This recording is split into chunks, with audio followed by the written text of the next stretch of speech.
Dinas KB PPPA Kabupaten Tulungagung bekerjasama dengan Lembaga Perlindungan Anak atau LPA menggelar latihan dasar kepemimpinan atau LDK bagi pengurus Dewan Perwakilan Anak Kabupaten Tulungagung. Kegiatan LDK ini dilaksanakan di ruang pertemuan kantor KB PPPA Kabupaten Tulungagung. Tujuan dari kegiatan ini adalah untuk meningkatkan kemampuan atau skill dalam memimpin dan membangun karakter pribadi yang kuat. Latihan dasar kepemimpinan bagi pengurus Dewan Perwakilan Anak Kabupaten Tulungagung diharapkan dapat membantu meningkatkan kemampuan kepemimpinan dan membangun karakter yang kuat bagi pengurus DPA.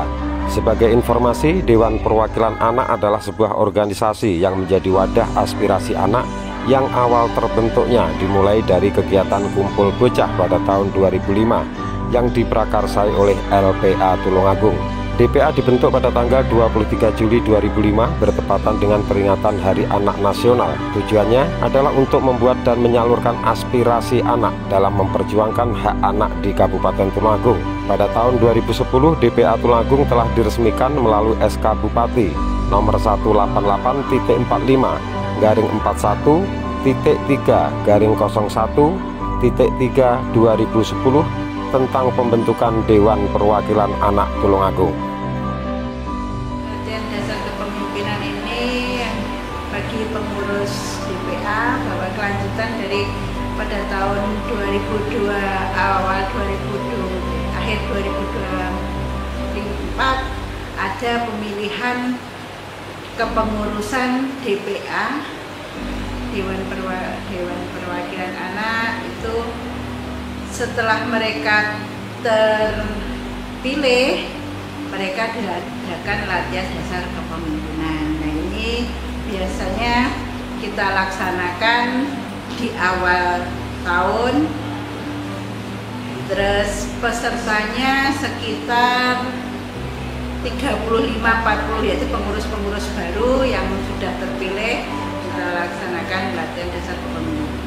Dan pada saat ini kita tanggal 27 Februari kita mengadakan LDK yang materinya yang pertama yaitu public speaking. Jadi mereka dilatih untuk belajar berbicara di depan. Terus kemudian yang kedua yaitu tugas fungsi pokok kepengurusan DPA itu apa yang diberikan oleh LPA. Yang public speaking tadi dari agensi IOY. Terus itu makanya setelah hari ini 1 hari penuh, mungkin nanti sampai sore, anak-anak diberikan wawasan oleh anak-anak yang sudah lulus, yang sudah ikut DPA di provinsi. Jadi bagi pengalaman DPA provinsi itu bagaimana, itu nanti akan disampaikan oleh pengurus-pengurus yang sudah lulus dan sekarang masih mengikuti kepengurusan di Provinsi Jawa Timur. Saya rasa itu peserta dari forum anak desa, dari perwakilan dari desa-desa. Terus kemudian yang dulu itu sebelum dipilih ada fit and proper test juga. Dari Tulungagung, tim liputan mengabarkan.